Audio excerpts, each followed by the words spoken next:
ৰাজ্যজুৰি এতিয়া বানৰ আতংক।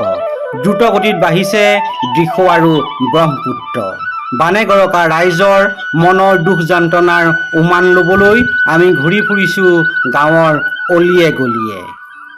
নমস্কাৰ। ৰাজ্যজুৰি চলিছে পানীৰ আতংক। মানুহৰ লগতে জীৱ জন্তুৱে ভুগিছে দুৰ্ভোগ। আৰু এতিয়া বানপানী হোৱাৰ পাছত মানুহৰ যি দুৰ্গতি, আজি তাকে আপোনালোকক দেখুৱাম। আশা কৰিছোঁ আপোনালোকে ভিডিঅ'টো চাই কিবা এটা দিহা দিব, পৰামৰ্শ দিব।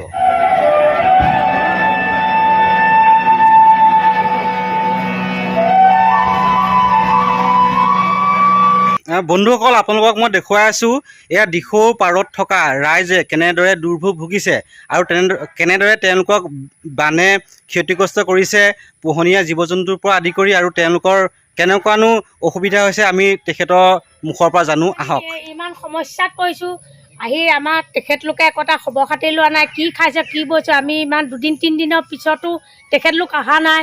কিবা সমস্যাত পৰি থকা অৱস্থাটো বোলে চাওঁহিচোন, অহাটো নাইয়ে। আমাৰ বস্তু পাতি আমি মানুহ আছোঁ, ক'ত কি কথা কোনো খবৰ নলয়। ইমান বানপানীত আমাৰ পোহনীয়া বস্তু উঠি গৈছে। সেইখিনি সমস্যাত পৰি আছোঁৱেই, এতিয়ালৈকে লোকৰ ঘৰত আছোঁৱে, আহিবই পৰা নাই ঘৰৰ ভিতৰত। আকৌ ইয়াত বানপানী উঠিছেহে। আকৌ অহাৰ সম্ভাৱনা আছে। গতিকে লৈ ইমান আমি আৰু চৰকাৰকো অকণমান আমাকো চাব লাগে। আমি আজি মাটি এটুকা নাই, পটককৈ ঘৰ বনাইছোঁ, হয় যাবতো পটককৈ নোৱাৰোঁ। চৰকাৰী ঘৰখনততো থাকিবগৈ নোৱাৰোঁ। ল'ৰা এহাল আমাৰ পিছৰ চোৱা কথাও চিন্তা কৰিবলৈ, দিন হাজিৰা কৰি খাইছোঁ। আজি ইমান দিন হাজিৰা কৰিবলৈ মানুহজনে যাবই পৰা নাই। খোৱা বোৱাৰ ক্ষেত্ৰত কি ক'ব? খোৱা বোৱা মানে ইমানখিনি, আজি লোকৰ ঘৰত ইমান দিনে নিশাই বৰষুণ হৈছে। আজি চাহ অকণ বনাই খাবলৈ নিজৰ সুবিধা নাই। আজি কোনোবাই চাহ অকণমান দিছেহি, বেলেগ মানুহেতো আমাক কোনো সহায়, বেলেগ মানে কি আৰু চৰকাৰে কিবা এটাতো কিবা যোগাযোগ কৰিব লাগে। আপুনি এতিয়া লোকৰ ঘৰতে আছে? ঘৰতে আছো। ঘৰৰ ভিতৰত সোমাব পৰা অৱস্থাত নাই এতিয়া? এতিয়ালৈকে আহিব পৰাই নাই। মই লোকৰ ঘৰতে খাইছো বৈছো আছো। আৰু দাদা আছে ন? দাদা কামলৈ যাব পৰা নাই, হাজিৰা যাব পৰা নাই? দিন হাজিৰা কৰি খাওঁ। এতিয়া ইয়াৰ অৱস্থা এইটো কেনেকৈ যাম? উপায় নাই। আৰু বন্ধুসকল, মোৰ সৈতে আছে দিখৌ পাৰত এই বানপীড়িত ৰাইজ, আৰু লগতে তেওঁলোকে দুৰ্ভোগ ভুগিছে এই ৰাস্তা পদূলিৰ পৰা। আৰু তেওঁলোকেনো কেনেকুৱা দুৰ্ভোগ ভুগিছে জানো, আহক। ইউটিউব চেনেলক ধন্যবাদ জনাইছোঁ। আমি প্ৰত্যেক বছৰে বানপানীত বহুত ভুগি থাকোঁ। আমাক কোনেও চাবলৈ নাহে, কিবা সুবিধা নাপাওঁ। এইখিনি কাৰণে আমি বহুত কষ্ট পাইছোঁ। তেখেতলোকক আমি জনাইছোঁ যাতে আমাক এইটো সুবিধা দিব পাৰে। আৰু ভৱিষ্যতলৈকে আমি এনেকৈ ভুগি থাকিব নোৱাৰোঁ। ৰাস্তা পদূলি আমাৰ বহুত অসুবিধা, যাতায়াতৰ কাৰণেও অসুবিধা, গাড়ী ঘোঁৰা নাহে। পেচেণ্ট ঘৰত পৰি থাকিলেও আমি নিয়াৰ সুবিধা নাই। আমি গতিকেলৈ চৰকাৰক অনুৰোধ কৰিছোঁ যে বানপানী শেষ হৈ যোৱাৰ পিছত ৰাস্তা ভাল কৰিবলৈ আহিলে নহ'ব, তাৰ আগতে আমাক এই যিখিনি কৰণীয় কৰিব লাগে সেইখিনি কৰি দিয়াত আমি অনুৰোধ কৰিছোঁ। ধন্যবাদ। ইমান দাম হৈছে এই বস্তুখিনি, কিন্তু অন্ততঃ ৰাস্তা যিমান বেয়া হৈছে, বস্তু চৰা দাম হৈছে, মানুহে কেনেকে খাব? একেবাৰে কিনি খাব নোৱাৰা এটা অৱস্থা। কিছুমান দৰিদ্ৰ পৰিয়ালৰ মানুহ আছে, সেই মানুহখিনিয়ে এতিয়া কেনেধৰণে চলিব? অন্ততঃ চৰকাৰে তাৰ প্ৰতি লক্ষ্য ৰাখি বস্তুৰ দাম কমাই কেনেধৰণে ৰাইজক লৈ যাব লাগে। আজি চৰকাৰখন কেনেকৈ গঠন হ'ল? আজি জনসাধাৰণে যদি ভোট নিদিলেহেঁতেন তেতিয়াহ'লে চৰকাৰখন গঠন হ'ব পাৰিলেহেঁতেন। কোনোবা এজন সদস্য আজি জিকি যাব নোৱাৰিলেহেঁতেন। কিন্তু এতিয়া জিকি গৈ পেলানি চৰকাৰ গৈ পেলানি ওপৰ মহলত থাকিবগৈ। আমাৰ বানপানীত উঠি অহা যিখিনি সদস্য সেইখিনি চাবলৈ আৰু মানুহ নাহে। এতিয়া এইখিনি চাবলৈ আহিব লাগে নালাগে? আজিলৈকে কোনো এজনে ৰেচন দিয়াহি নাই, কোনোৱে খা খবৰ কৰাহি নাই। অন্ততঃ আহিলেহে তেতিয়াহে আমি জানিম যে চৰকাৰে আমাক সহায় কৰিছে। আজিলৈকে আমাক চৰকাৰে একো সহায় কৰা নাই। বাট পথ অন্ততঃ কিবা এটা সুবিধা কৰি দিলে আমি ভাল পাম। চৰকাৰলৈ অনুৰোধ থাকিল যে চৰকাৰে আমাক ৰাস্তা পদূলি বস্তুৰ দাম কমাই আমাৰ জনসাধাৰণক অকণমান সকাহ কৰিব লাগে।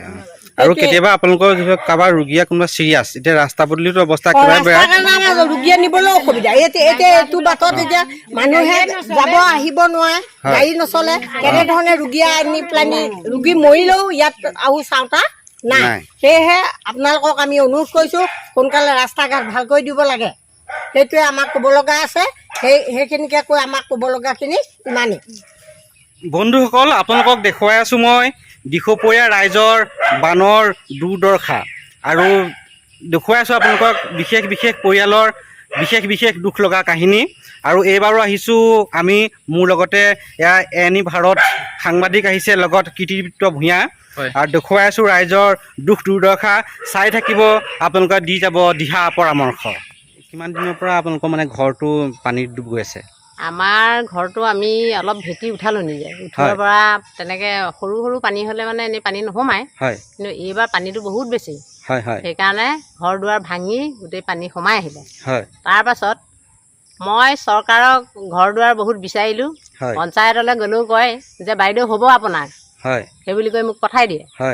গাঁৱৰ ঘৰত আমাৰ যিখিনি চৰকাৰী কাৰ্যালয় মানুহ আছে সেইখিনিক সোধোঁ, সেইখিনিয়ে কয় হ'ব হ'ব আপোনাৰ হ'ব, কিন্তু মোৰ লগৰখিনিয়ে চবেই পালে, কিন্তু মই নাপালোঁ। মই অৰুণোদয় এপ্লাই কৰিলোঁ, মই নাপালোঁ। কিবা এপ্লাই কৰিলোঁ, মানে চৰকাৰী বস্তু মই চবেই বিচাৰিছোঁ, কিন্তু মই এতিয়ালৈকে একো পোৱা নাই। চ' বন্ধুসকল, এইবাৰ মই আহিছোঁ আপোনালোকক দেখুৱাবলৈ গোৱাল আৰু গায়ন গাঁৱৰ ঘাটৰ দুৰৱস্থা, আৰু ৰাইজ আহি আছে নাৱেদি, তেওঁলোকক আপোনালোকক দেখাই আছোঁ। এইফালে যি দেখিছে আপোনালোকে, এয়া হৈছে দলং, এনেদৰে দি থৈছে, আৰু আপোনালোকক মই দেখুৱাবলৈ গৈ আছোঁ আজি এয়া ঘাটৰ পৰিৱেশ। বানে গৰকাই ঘাটৰ পৰিৱেশ, চাৰিওফালে কেৱল পানী আৰু পানী, আৰু যথেষ্ট ৰাইজৰ দুখ দুৰ্গতি হৈছে, আৰু এনেদৰে এয়া পাৰ হৈছেহি। দাদা কি ক'ব আপোনালোকে? আমি কিনো ক'ম, এই ভৰ বাৰিষা এতিয়া ৰাইজক পাৰ নকৰিলেও নহয়, এই যেনে তেনে দুটা মানুহে এই মানাখনকে চলাই পাৰ কৰি আছোঁ, আৰু দুজন এজনকে। এতিয়া ইপাৰ সিপাৰ ৰাইজ পাৰ নহ'লেও নহয়, আমাৰ গোৱালখিনিও ইপাৰ থাকে। গৰু ম'হ এই ৰাইজ আপোনালোক কোনফালে যাব দাদা? আমি ইফালে বজাৰ যাওঁ। বজাৰ যাব ন? এতিয়া আপোনালোকৰ দুখ দুৰ্গতি কি হৈছে কওকচোন, মানে আপোনালোকৰ ফালে পানী হৈছে নেকি? পানী হৈ আছে এতিয়া। আপোনাৰ ঘৰ ক'ত? আমাৰ এই গড়বগাত। গড়বগাত ন? দিচাংমুখ গড়বগাত। এতিয়া মানে ওলাই আহিছে অলপ আপোনালোক? বজাৰলৈ অকণমান ওলাই। তাৰপিছত আমি জানিম দাদাৰ পৰা, যাত্ৰীটো ধৰি লওক দুদিনমান নাৱতো বন্ধ আছিলে, বৰ্তমানো বন্ধ হৈ আছে। এতিয়া ডিচি ছাৰ মানে বন্ধ কৰি থৈছে। দুখীয়া মানুহৰ কাৰণেতো একোৱে নাই। আমি চাউল কিনি আনিছে, দেখিছে নাই?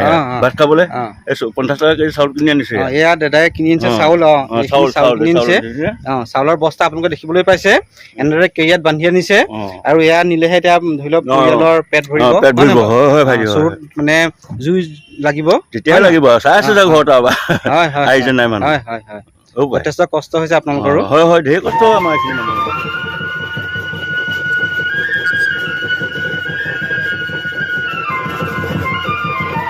আৰু বন্ধুসকল, আজিৰ ভিডিঅ'ত আপোনালোকে দেখিবলৈ পালে আমাৰ দিখৌপৰীয়া ৰাইজৰ দুখ দুৰ্গতি, আৰু এয়া আপোনালোকে বৰ্তমান দেখি আছে গোৱাল আৰু দেৰঘৰীয়া নাৱৰ ঘাটটো, আৰু আমি তেওঁলোকৰ পৰা আপোনালোকক মনৰ কথা জনালোঁ, তেওঁলোকৰ দুখ দুৰ্দশা আপোনালোকে জানিবলৈ পালে।